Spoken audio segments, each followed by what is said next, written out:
भावना का जो ये प्रकरण चल रहा है, इस प्रकरण में हमें अपनी भावनाओं को मेरी भावना के माध्यम से कैसे सुदृढ़ बनाना है, यह निरंतर बताया जा रहा है। कल भी आप लोगों को बताया गया था कि अपनी भावनाओं को आहत करने वाली कई तरह की कषायें होती हैं और उन कषायों के मूल में हमारी मान कषाय, हमारा अहम ही होता है। यदि हम उसको ध्यान में रखते हैं तो हम बहुत कुछ अपने भावों को अच्छा बनाए रख सकते हैं। जब हम कोई भी अच्छा काम भी करते हैं तो उस समय पर भी यह कषायें यदि हमसे दूर रहें तो वो काम हमारा लंबे समय तक चलता है और सफल होता है। कल जब आपको बताया जा रहा था तो एक पंक्ति इसमें ये भी लिखी थी, बने जहाँ तक इस जीवन में औरों का उपकार करूं।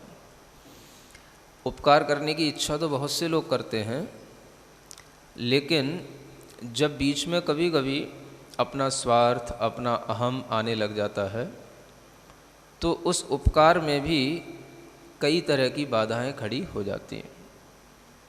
इसलिए सच्चा उपकार वही व्यक्ति कर पाता है जो अपने अहम को खूंटी पे टांग देता है।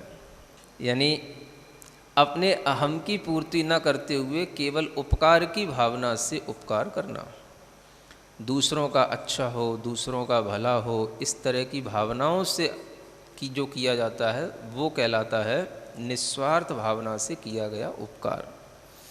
और उसी उपकार से वास्तविक भला जो दूसरों का होता है वो हो पाता है। तो यह जो उपकार के पीछे भी आप देखेंगे कि जब कोई व्यक्ति उपकार के पीछे भी कोई ना कोई अपनी कसाय, चाहे वो मान की हो, चाहे वो क्रोध की हो, बनाए रखता है। कभी कभी तो लोग मायाचार की कसाई भी रखते हैं उपकार के पीछे। अब आप देखेंगे बहुत सारे ऐसे काम होते हैं जो एक तरह से दूसरों के हित के लिए किए जाते हैं, लेकिन उसके पीछे व्यक्तियों की कोई ना कोई भीतर मायाचारी भी बनी रहती है। समझ आ रहा है? जब कोई पर्दाफाश होता है, किसी कांड खुलता है, कुछ होता है, तब ये पता पड़ता है कि भाई होता तो यहाँ पर किसी के लिए सुरक्षा थी, किसी को आश्रय दिया जाता था, लेकिन यहाँ पर कुछ मायाचारी भी भीतर ही भीतर चलती रहती थी। तो इस तरह के जो ये उपकार होते हैं, ये उपकारों को भी लोग अपनी कसायों की पूर्ति करने के लिए इन उपकारों की आड़ ले लेते हैं। कहने का मतलब यह है कि उपकार कहो या किसी भी तरह का कोई भी अच्छा कार्य कहो, वह हमारे लिए धर्म की श्रेणी में आ जाता है। जब आप किसी का अच्छा कर रहे हो, भला कर रहे हो, तो इसका मतलब है आप कुछ धर्म कर रहे हो, धर्म कार्य कर रहे हो।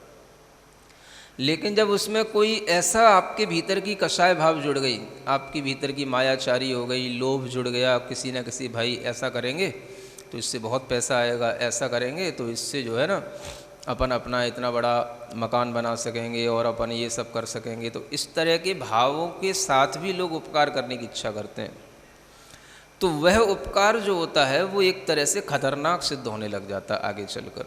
इसलिए जो ये बात यहाँ कल कही गई कि अगर हम अहम भाव नहीं रखेंगे, ईर्ष्या भाव नहीं रखेंगे, तब हम दूसरों का उपकार करेंगे तो वो उपकार हमारे लिए बड़े काम का सिद्ध होगा, दूसरों के लिए भी लाभदायक होगा, है ना। क्योंकि दान करना, उपकार करना, ये सब भी धर्म ही है। परस्परोपग्रहो जीवानाम, ये सूत्र है ना, पुराने ऋषियों मुनियों का, कि जीवों को एक दूसरे के ऊपर उपकार करना चाहिए। क्या बताया गया? 5वें अध्याय में तत्वार्थ सूत्र में ये सूत्र आता है ना, परस्परोपग्रहो जीवानाम, जीवों को परस्पर में उपग्रह, उपग्रह माने एक दूसरे के ऊपर उपकार करना चाहिए। तो ये उपकार तो करें, लेकिन उसके पीछे अपनी मायाचारी, अपना अहम, अपनी लोभ, कसाय, इन सबको पहले अलग करें, तब उपकार जो किया जाता है वो उपकार सही उपकार कहलाता है। समझ आ रहा? इसलिए ये जो भावनाएं हैं, अगर व्यक्ति इनको पढ़ेगा, समझेगा, तो वो अपना ही अच्छा नहीं करेगा, वह जो कुछ भी करेगा उससे दूसरों का भी बहुत अच्छा होगा, दूसरों का भी बहुत भला होगा, है ना। इसलिए ये मेरी भावना की भावनाएं हमेशा अपने मन में रहनी चाहिए। और इन्हीं भावनाओं में आगे भी एक भावना बताई जा रही है, मैत्री भाव जगत में मेरा, सब जीवों से नित्य रहे। दीन दुखी जीवों पर मेरे, उर से करुणा स्रोत बहे। दुर्जन क्रूर कुमार्ग रतों पर, क्षोभ नहीं मुझको आवे। साम्य भाव रखूं मैं उन पर, ऐसी परिणति हो जावे। मैत्री भाव जगत में मेरा, सब जीवों पर नित्य रहे, है ना। जब हम किसी भी संसार में किसी भी जीव पर अपनी दृष्टि डालें, मतलब सभी संसारी जीवों को एक समान दृष्टि से देखना, ये भाव जो है मैत्री भाव के अंतर्गत आ जाता है। इसको क्या कहा जाता है? मैत्री भाव, है ना। मतलब ये मैत्री शब्द इतना बड़ा शब्द है, इतना व्यापक शब्द है कि ये मैत्री शब्द किसी के साथ भी लागू होता है। आप जिस सेंस में ले रहे हो वो सेंस नहीं है यहाँ, हाँ। जो हमारे फ्रेंड्स हैं, जो जिनसे हमने अपना कोई भी बातचीत करने का जरिया बना रखा है, वो ही हमारे मित्र हैं, ऐसा नहीं है। मैत्री का मतलब क्या होता है ना, कि पूरे यूनिवर्स के अंदर चाहे वो किसी भी तरीके का प्राणी हो, उन सब प्राणियों के प्रति क्या रखना? मैत्री भाव। कैसे रखा जाएगा? मैत्री भाव जगत में मेरा, सब जीवों पर नित्य रहे।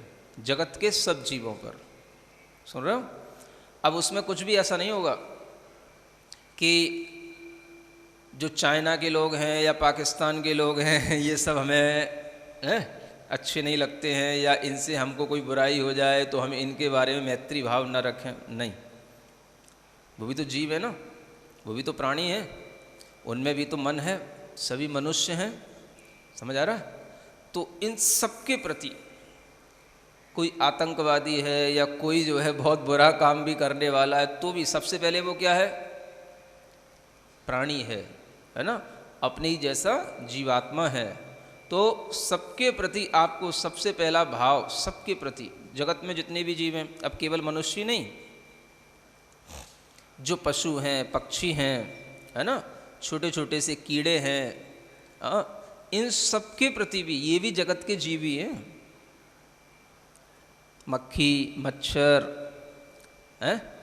तोता, कुत्ता क्या समझ आ रहा है? सभी जितने भी जगत में जीव हैं वो सब क्या हैं? सब जीव हैं, सभी आत्माएं हैं। तो सबसे पहले आपके अंदर ये भावना आनी चाहिए कि मेरा इन सब के प्रति मैत्री भाव है। मैत्री भाव का मतलब क्या होता है? बताओ क्या होता है मैत्री भाव का मतलब? मेरी सबसे दोस्ती है? ये नहीं होता। दोस्ती का मतलब,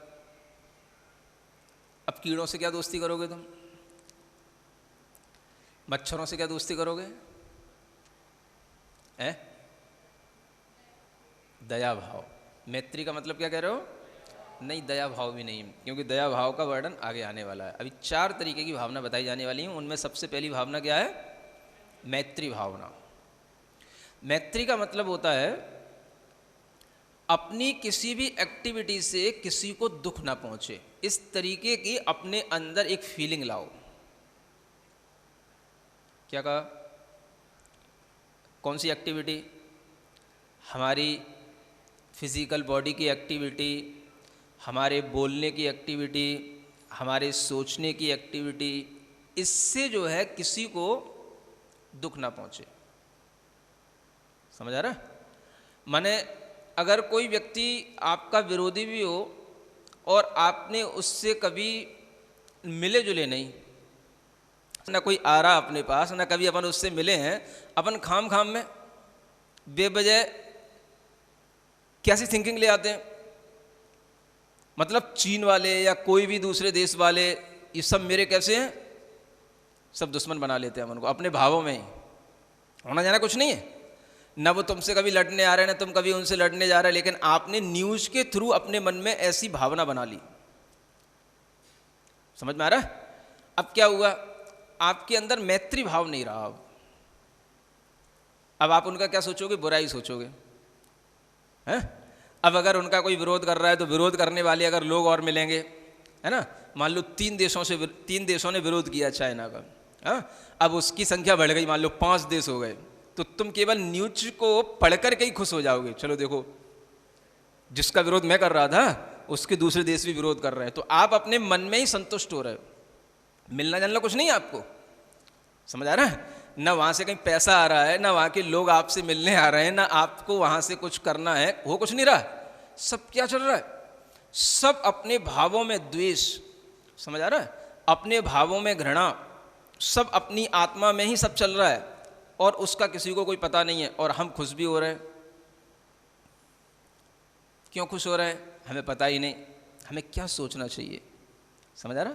आखिर कोई भी देश हो, सभी देशों में रहने वाले जीवी होते हैं, सभी प्राणी हैं, हमें किसी से बैर लेने से क्या मतलब है। नेताओं के काम नेता करें, व्यापारियों के काम व्यापारी करें, जब हमारा कोई व्यापार होगा तब हम सोचेंगे। हमें अभी कुछ लेना देना क्या है, हम तो अभी पढ़ रहे हैं ना, अपना घर चला रहे हैं।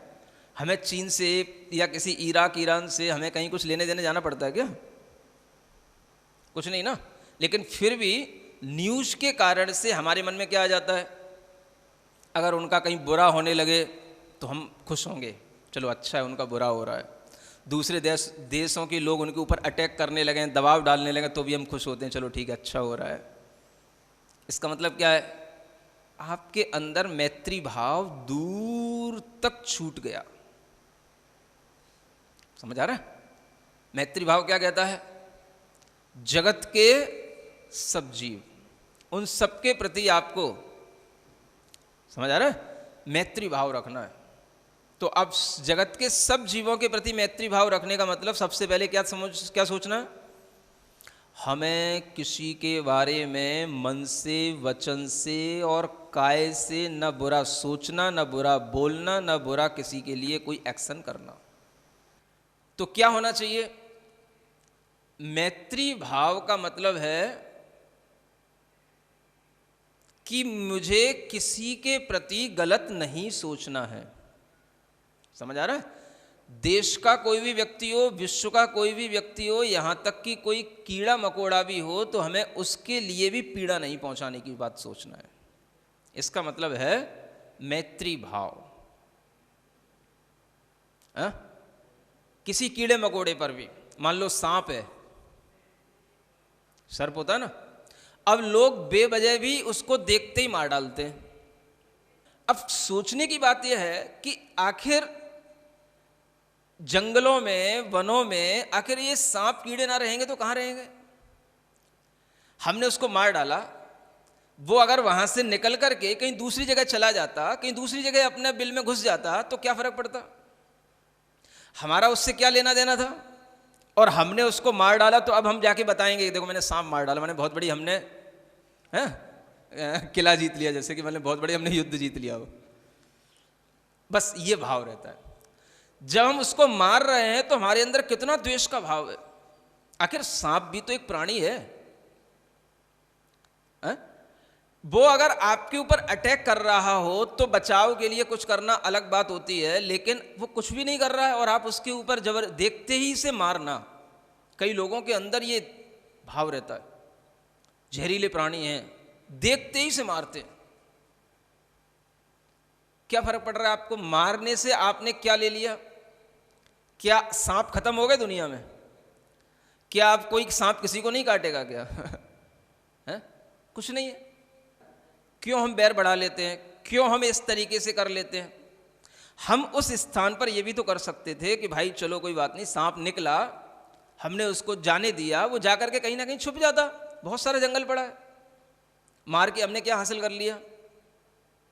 हमारे भाव, हमारे भीतर का द्वेष, हमारे भीतर मैत्री भाव का अभाव, इसी के कारण से ये सब होता है। समझ आ रहा है? तो कहा जा रहा है मैत्री भाव जगत में मेरा सब जीवों पर नित्य रहे। सब जीव, सब जीव का मतलब हाँ, जो कुछ भी लिविंग बीइंग्स हैं इस यूनिवर्स में, उन सब के प्रति आपको अपना मैत्री भाव रखना, माने उन्हें हमें अपने मन वचन काया से कोई कष्ट नहीं देना। अपनी रक्षा करना अलग बात है, उनसे बचना अलग बात है, और बचते बचते वो मर जाए वो अलग बात है। समझ आ रहा? जैसे मान लो आपकी शर्ट में चींटी घुस गई, समझ आ रहा ना? आपने देखा नहीं, जब आपने पहन ली तो कॉलर पे चींटी लगी हुई थी, वो एकदम से जाकर के जो है वो अंदर गई और वो आपके शरीर में चिपट गई। अब जैसे ही वो चिपटी तो अब आपके अंदर इतना सेंस आएगा कि भाई कोई काट तो रहा है, आप तुरंत समझ जाओ चींटी काट रही है, तो आप उसको तुरंत ही जो है ना ऐसे बिल्कुल घसीट डालोगे, वो तो उतने में मर गई। समझ में आ रहा है? अब उसके दो तरीके हैं। आप चाहते, थोड़ा सा पेशेंस रखते कि भाई अगर हम इस काबिल हैं कि भाई कहीं से हम थोड़ी से एकांत जगह में चले जाएं, अपनी शर्ट उतार लें, हटा लें, फिर थोड़ा सा उसको हम शांति से हटा करके निकाल लें और अलग कर दें। पॉसिबल तो था ना, इम्पॉसिबल तो नहीं था। चलो कोई बात नहीं, अगर आपने अपने बचाव के लिए भी ऐसा कर दिया तो ये आपकी एक अज्ञानता से किया हुआ, प्रमाद से किया हुआ आपका कृत्य कहलाएगा। ये कोई बहुत बड़ा पाप नहीं होगा। समझ आ रहा है ना? पाप तो है लेकिन बहुत बड़ा पाप नहीं होगा, क्योंकि आपने अपने बचाव के चक्कर में उसको मार डाला, ये अलग बात है। समझ आ रहा है? लेकिन अगर आपने, चींटी चल रही है, अब हम खेल खेल में ही उसको पकड़ के देख रहे हैं कि देख अब मैंने मेरी उंगली रखने से ये आगे बढ़ पाती कि नहीं बढ़ पाती, और तुमने उसको उंगली रखी और वो वहीं के वहीं चिपक गई, वहीं के वहीं मर गई वो। समझ आ रहा है? तो ये बड़ा पाप कहलाया। तो ये डिपेंड करता है अपने एटीट्यूड पर कि हम आखिर जीवों के साथ में किस तरीके का बिहेव कर रहे हैं। तो हमें कैसा सोचना चाहिए, कैसा बिहेव करना चाहिए? मैत्री भाव। समझ में आ गया आपको? जब मैत्री भाव होगा तो आगे क्या होगा?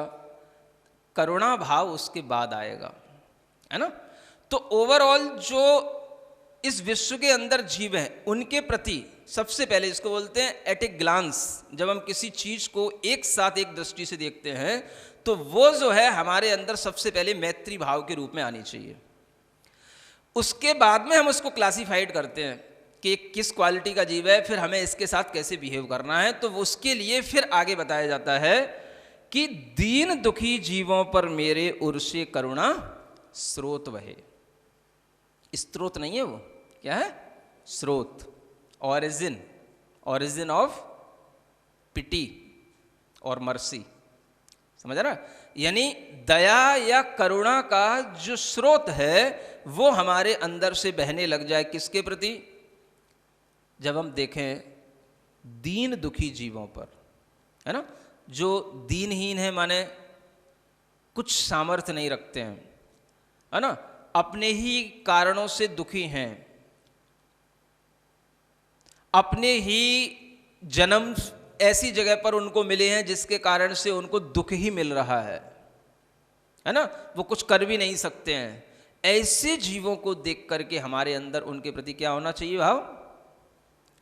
करुणा का भाव, इनके प्रति करुणा भाव। तो मैत्री भाव तो ओवरऑल एक सामान्य भाव हो गया, है ना? फिर हमने जो स्पेशल, अगर हम ऐसे जीव देखें, अब जैसे सर्प भी है मान लो, हा? अब ये हमारे लिए, जब हम सर्प हमारे सामने आया, हमने उसके लिए जैसे ही उसको गड्ढे से खोदता हुआ देखा, वो तो कैसे ही दौड़ता हुआ और डरता हुआ भाग रहा था, है ना? लेकिन हम उसके पीछे पड़ गए, हमने उसको मार के ही छोड़ा।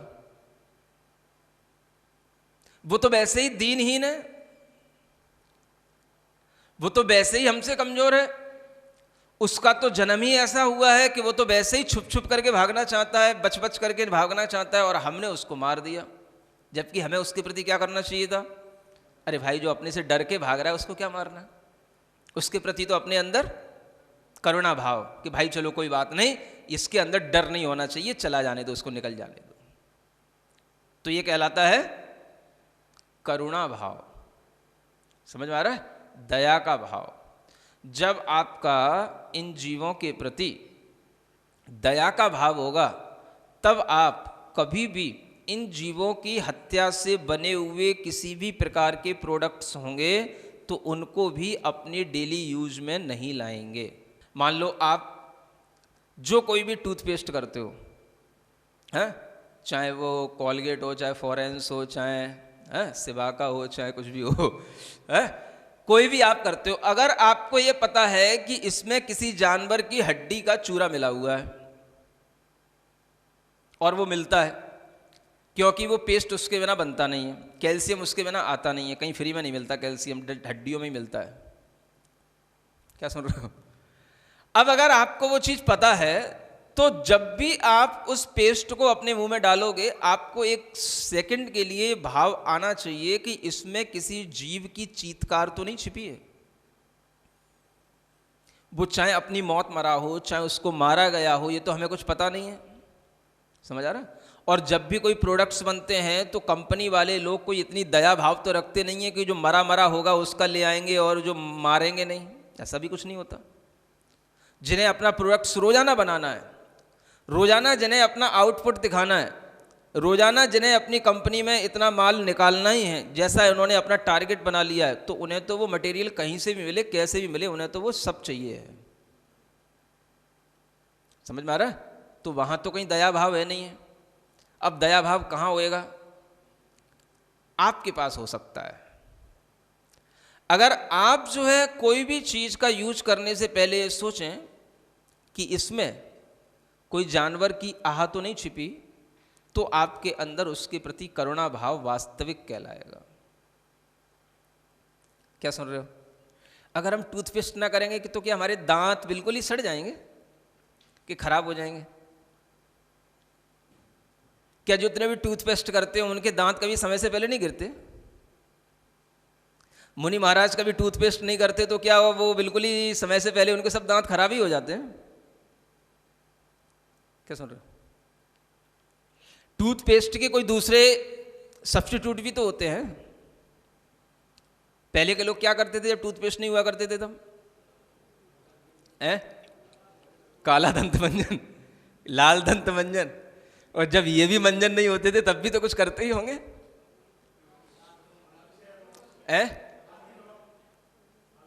हाँ, सबसे बढ़िया चीज है, आज भी अगर आपको अपने दांतों को, अपने मसूड़ों को, समझ आ रहा है, जैसे पायरिया भी लग गया हो, अगर आपको अपने दांतों को, आपके दांतों से गंध आती हो, दुर्गंध आती हो, सड़ रहे हो, आज भी सबसे अच्छा ट्रीटमेंट वही है जो पहले के लोग किया करते थे। तो ये चीजें हमें बताती हैं कि हम आज बिल्कुल दया भाव से भी दूर होते जा रहे हैं। आपको देखना चाहिए, जो भी चीज हम यूज करते हैं, चाहे वो बालों के शैम्पू हो, चाहे मुंह में डालने वाले टूथपेस्ट हो, चाहे वो टूथपेस्टों के ब्रश हो, हर चीज में सोचना चाहिए कि किसका बना हुआ है, इसमें क्या मिला हुआ है। अगर ये भाव आएगा तभी आपके अंदर ये दया भाव आएगा। समझ आ रहा है? और नहीं है तो आप देखोगे बाजार में अच्छी चीजें भी मिलती हैं, शुद्ध चीजें भी मिलती हैं, उन प्रोडक्ट्स के लिए भी आप सोच सकते हो, वो भी आपके लिए मिलेंगे जिसमें किसी भी प्रकार की कोई जीव हिंसा न हुई हो। समझ आ रहा है?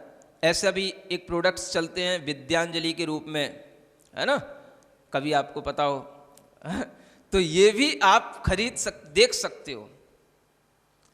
आपके मन में ये भाव आना चाहिए कि आखिर ये चीजें अगर हम उपयोग में ला रहे हैं तो ये सब सही है कि नहीं है। ये सोचने का मतलब यह है कि आपको दूसरे जीवों का ख्याल है, आपको उनके प्रति दया का भाव है। समझ में आ रहा है? तो करुणा भाव ऐसे होता है। किनके प्रति? अब वो तो दीन दुखी जीव हैं, आप किसी को भी दबोच लोगे, किसी को भी ज़बरदस्ती बांध लोगे, किसी को भी मार डालोगे, काट डालोगे, तो वो क्या करेंगे? दीनहीन जीव हैं, वो तो किसी के भी फंदे में फंस जाएंगे। और उनको हमने अगर मार करके इस तरह से कुछ भी बनाया करा, तो ये सब हमारे लिए इसी भाव में आ गया कि हमने दीनहीन जीवों पर कभी भी करुणा का भाव रखा ही नहीं। सुन रहे हो? तो क्या करना है? मैत्री भाव भी रखना है, चाहे इंडिया हो, चाहे पाकिस्तान हो, चाहे चीन हो, चाहे इराक हो, कोई भी हो, चाहे भूटान हो, चाहे श्रीलंका हो, सबके प्रति क्या रखना है? चाहे काले लोग हों, चाहे गोरे लोग हों, चाहे ठिगने हों, चाहे लंबे हों, सबके प्रति क्या रखना है? चाहे कीड़े हों, चाहे मकोड़े हों, चाहे पशु हों, चाहे पक्षी हों, सबके प्रति क्या रखना है? मैत्री भाव। ठीक है। फिर जो जीव अपने से दुर्बल है, खुद ही दुखी हैं, खुद ही अपने लिए सहारा ढूंढ रहे हैं, उनको हम परेशान ना करें, उनको हम दुखी ना बनाएं। इसलिए उन जीवों के प्रति हमें क्या रखना? करुणा भाव। जो दीन दुखी है, वो मनुष्य भी हो सकते हैं, पशु पक्षी भी हो सकते हैं, कहीं पर गिरे हुए अधमरे भी बहुत सारे पशु पक्षी मिल जाते हैं। आप अगर उनके लिए भी कोई दया भाव दिखा सकें, उनको भी सही जगह पर पहुंचा सकें, उनकी भी कोई सुरक्षा कर सकें, तो ये आपका बहुत बड़ा दया करुणा का भाव होगा। सुन रहे हो? दया करुणा का भाव यदि आपको अपने अंदर रखना है, तो आप एक बात और अपने जीवन में लागू कर सकते हो कि हमें ऐसी पतंगे नहीं उड़ाना है जिनके मंजे, समझ आ रहा है? ये चाइनीज मंजे आजकल आ रहा है,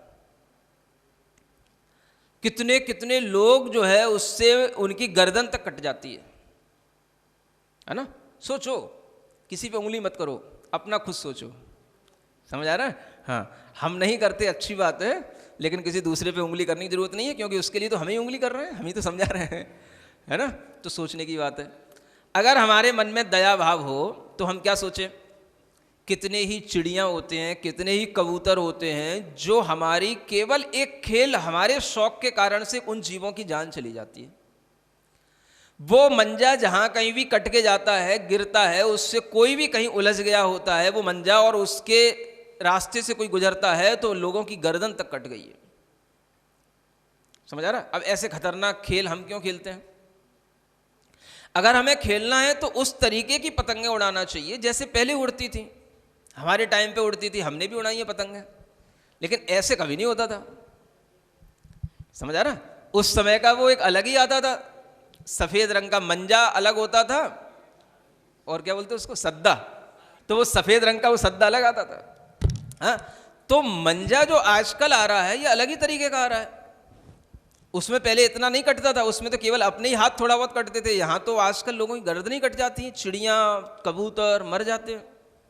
तो आप लोगों को अपने मन में ये दया भाव जरूर रखना चाहिए कि हमारी चेष्टाओं से किसी भी जीव का घात ना हो, हम ऐसे खेल खेलें।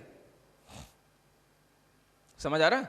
आप क्रिकेट है, चाहे बैडमिंटन है, उसकी जो भी बॉल होती हैं, कॉक होती हैं, उनको भी आप देखें कि किस चीज़ों से बनी हुई हैं। समझ आ रहा है? उसमें कहीं लेदर का यूज़ तो नहीं है। लेदर मीन्स क्या हो गया? हाँ, और चमड़ा है तो चमड़ा कहीं केमिकल से नहीं बनता है, चमड़ा किसी आदमी की खाल से ही निकल के बनेगा, चमड़ा उसी को बोलेंगे, है ना? किसी पशु की खाल से ही निकल के बनेगा। तो समझो आप धीरे धीरे अगर अपने आप को मेरी भावनाओं में ढालोगे तो आपकी भावनाएं जब भीतर से बनेंगी तो हमें कहना नहीं पड़ेगा कि आप पतंग उड़ाना छोड़ो। आप खुद सोच लोगे कि हमें अपनी भावनाओं को अच्छा बनाना है कि नहीं बनाना। क्या सुन रहे हो? कुछ ऐसे भी लोग होते हैं जो दुष्ट टाइप के लोग होते हैं, दुर्जन होते हैं, क्रूअल होते हैं। समझ आ रहा है? उन्हें इन चीज़ों में और मज़ा आता है, बोले एक मर गया मैं और दो को मारूंगा। हाँ, कुछ ऐसे भी लोग होते हैं।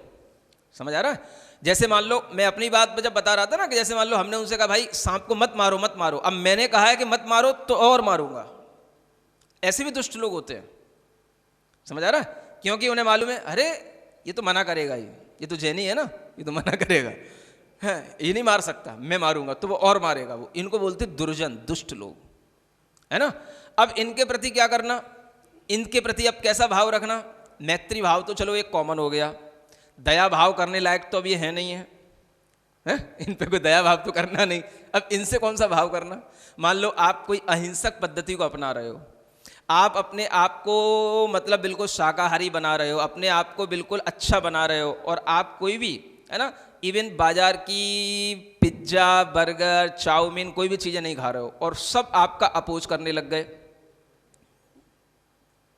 क्या सुन रहे हो? ऐसे भी दुष्ट लोग हैं कि आप अगर नहीं खाओगे तो आपको दिखा दिखा करके वो और आपके सामने ही आमलेट खाएंगे वो। तो ऐसे लोगों के प्रति कैसा सोचना, वो भी यहां पे लिखा हुआ है। दुर्जन क्रूर कुमार्ग रतों पर क्षोभ नहीं मुझको आवे, साम्य भाव रखूं मैं उन पर ऐसी परिणति हो जावे। ऐसे भी लोग हैं, समझ में आ रहा है? मतलब कि अब मैंने यहां तक भी देखा है कि एक बार कुछ हुआ था महाराष्ट्र में, समझ आ रहा है, ये